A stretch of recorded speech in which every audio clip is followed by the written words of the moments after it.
Hello everyone, today in this video I am going to deal with the fourth chapter of The Pact with Sun of class 6th. The title of the story is The Old Cloak Shoap. This story is about a clock shop owner who is old and is deaf. But he is a kind-hearted person. He helps other people. One day, two people came into his shop, and the shop owner found that the person was not friendly, and even he found that they had a gun in his pocket. But without losing his temperament, without losing his head,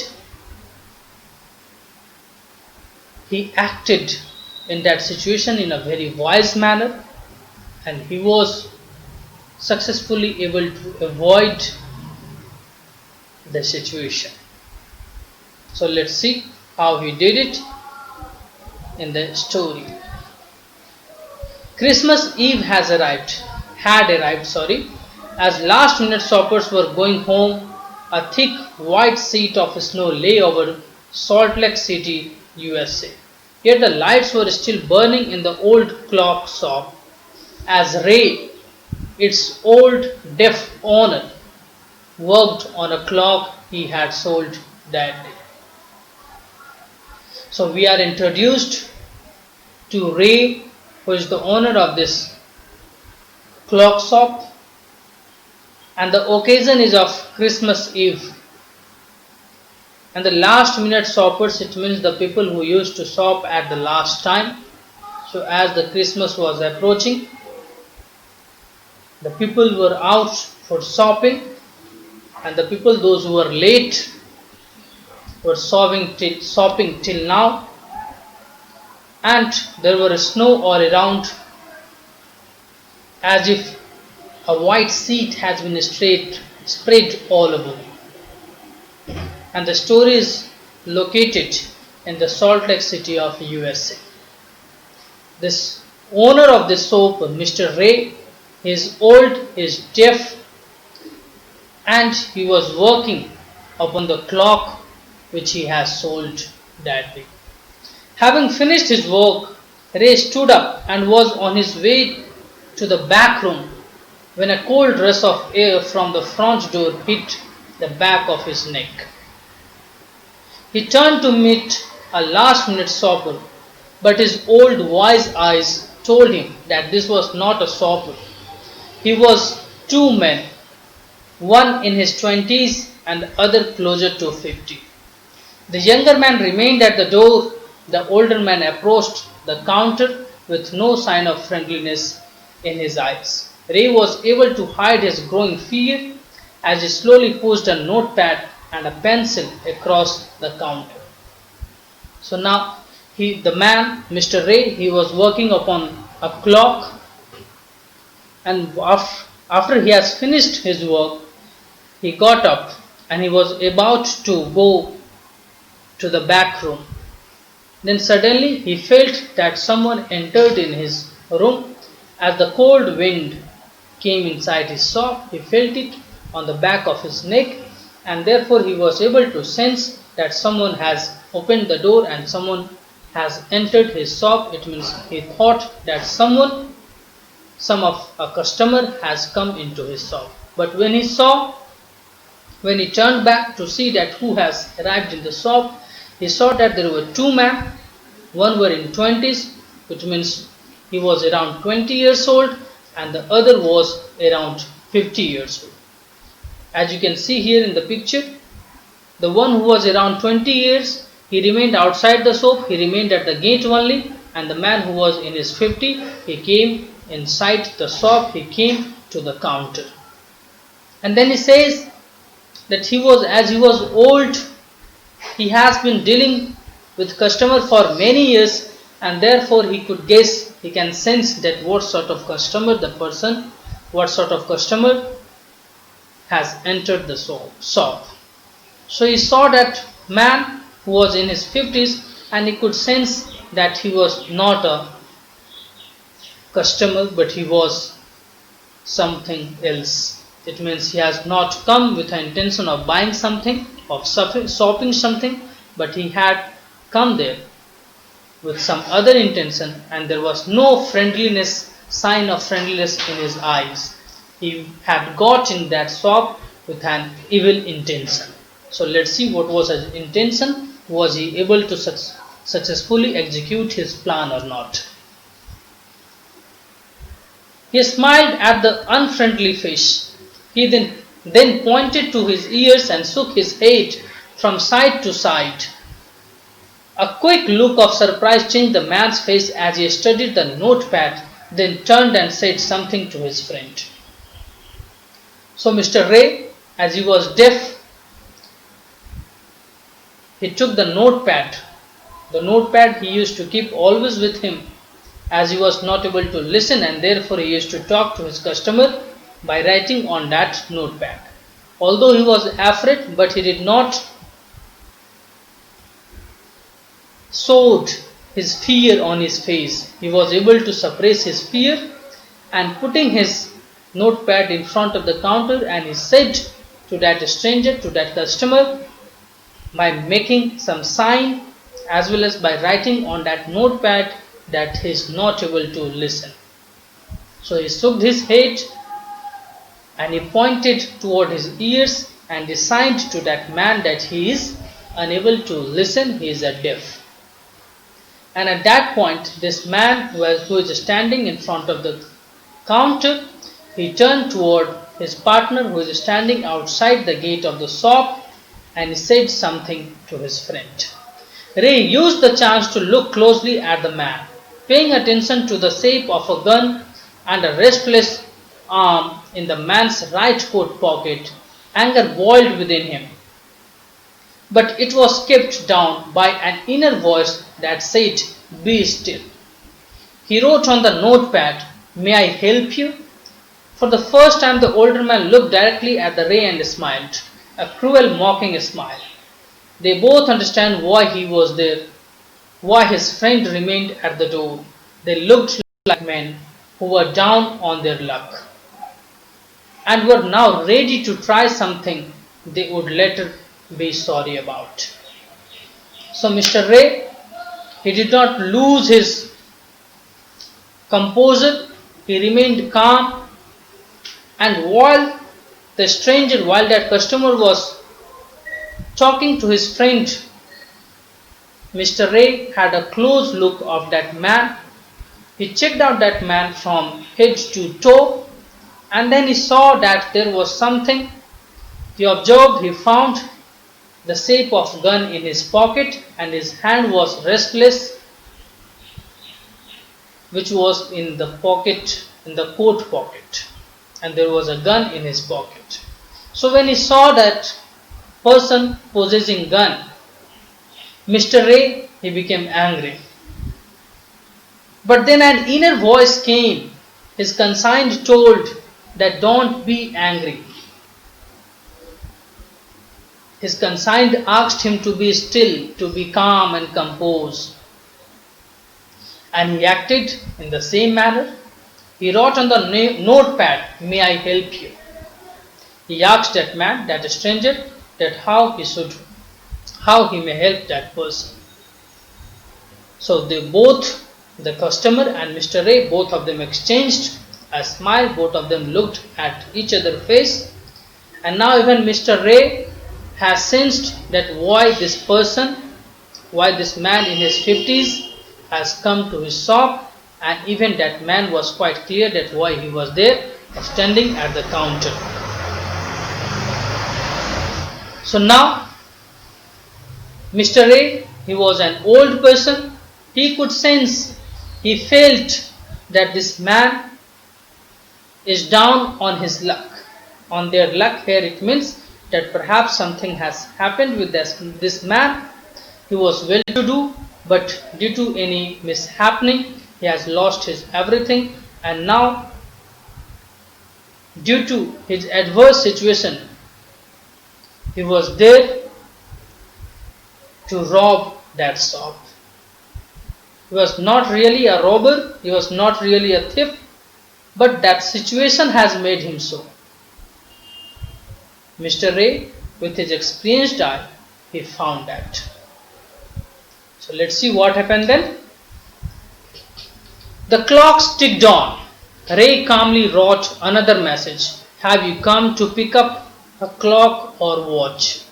Then he pointed to the lone board filled with hanging clocks and pocket watches. He was not a pawnbroker, but at the same time could not say no to the needy people who placed their old watches or clocks before him for anything they could get. He loaned more than he should. They would be there when the owners wanted them back at the same price he had paid with no interest. So now this man, it is being said by Mr. Ray that he was a very kind-hearted person. He used to help the needy person. He was not a pawnbroker.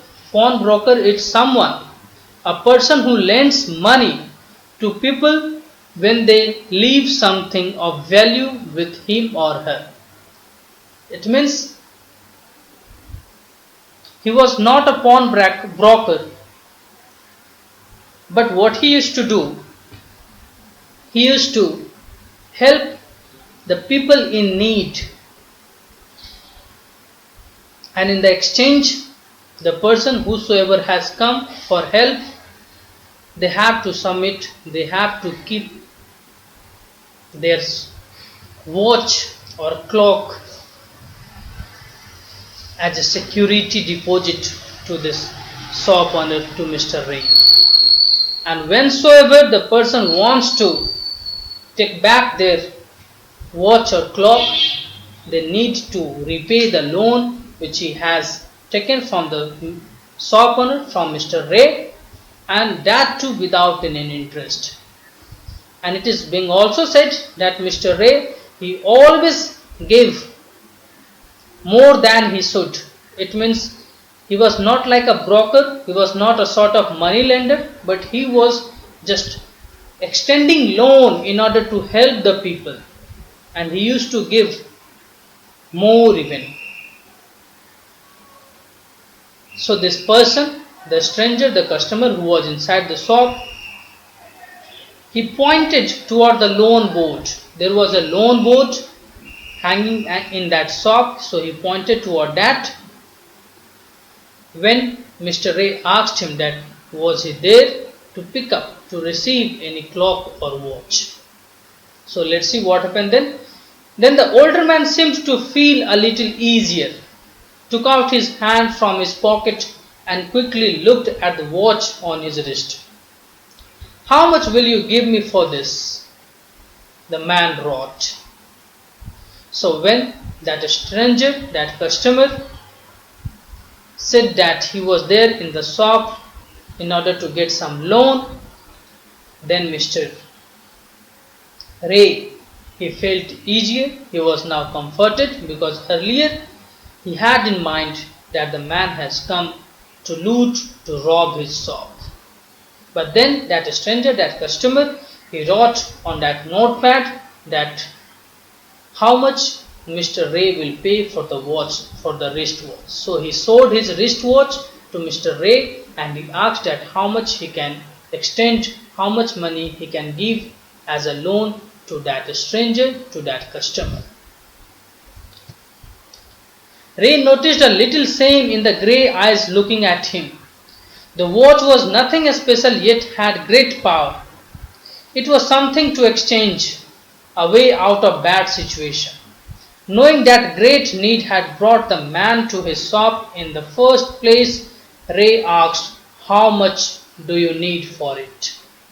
The reply came back on the notepad, whatever it's worth. So now Mr. Ray, he has already sensed that this man is in bad situation, he is facing bad time, and therefore due to need he has come over here. Although the watch he has shown to Mr. Ray did not worth much. It was not worthy, it was not much costlier. But even then, as he has sensed that the person was in need, and therefore he asked to that customer that how much do you need in exchange of this watch? How much do you need as a loan? Then that man said that whatever it's worth. He said to Mr. Ray that whatever you feel is suitable, is accurate or right for this watch, whatever it cost may be, just give me that much as a loan. Ray reached into his cash box, pulled out $50 note and passed it into man's hand. As they shook hands, Ray looked into man's eyes. They seemed to say thank you. They both knew the watch wasn't worth that much. Before turning to leave, the man wrote, I will be back to pick it up as soon as I can. Merry Christmas. So then Mr. Ray, he took out $50 from his cash box and he gave $50 to that person. And then he looked into the eyes of that person, that customer, and it seems to him, to Mr. Ray, that he wants to say him thank you. And then before leaving, he wrote on that notepad that he will be back, he will come back very soon, and he will repay the loan and he will take back that watch. And it is being said that both of them, Mr. Ray as well as that customer, both of them knew that that watch did not worth $50. It was not as costly as $50. It was not much expensive. It was a very cheap quality. So let's see what happened then. The little story ended on the half hour with clock striking all together. The timepieces, which had been looking on silently all the while, rang out the time with such feeling that even Ray thought that he could hear them. Their sweet musical message was filled with hope. The timeless message of peace on earth, goodwill toward all, was felt by the three who stood in the old clock shop. So, this drama, this conversation of Mr. Ray as well as of that customer, the conversation between the Mr. Ray and between that customer continued for half an hour, and after half an hour, as it was a shop of clock, the clocks struck all together. The bell of that clock, all the clocks hanging over there in the shop, rang, and Mr. Ray, perhaps he felt, although he was deaf, but even though he was able to feel the sound of those clocks striking all together at the same time. Here, timepieces, it means clocks. And then he sensed that all the clocks which were ringing, which were striking, which were producing musical sound, were expressing a message, a timeless message.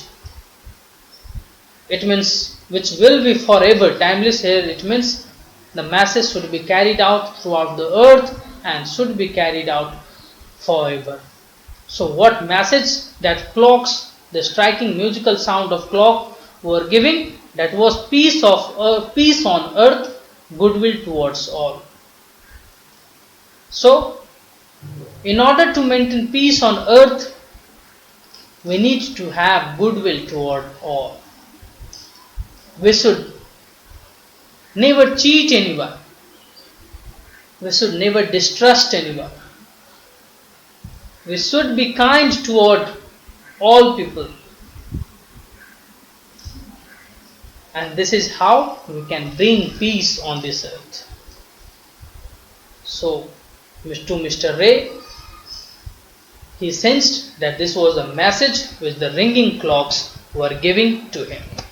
and this message was witnessed by all the three persons standing there at that time in the clock shop, that is the two customers as well as the Mr. A.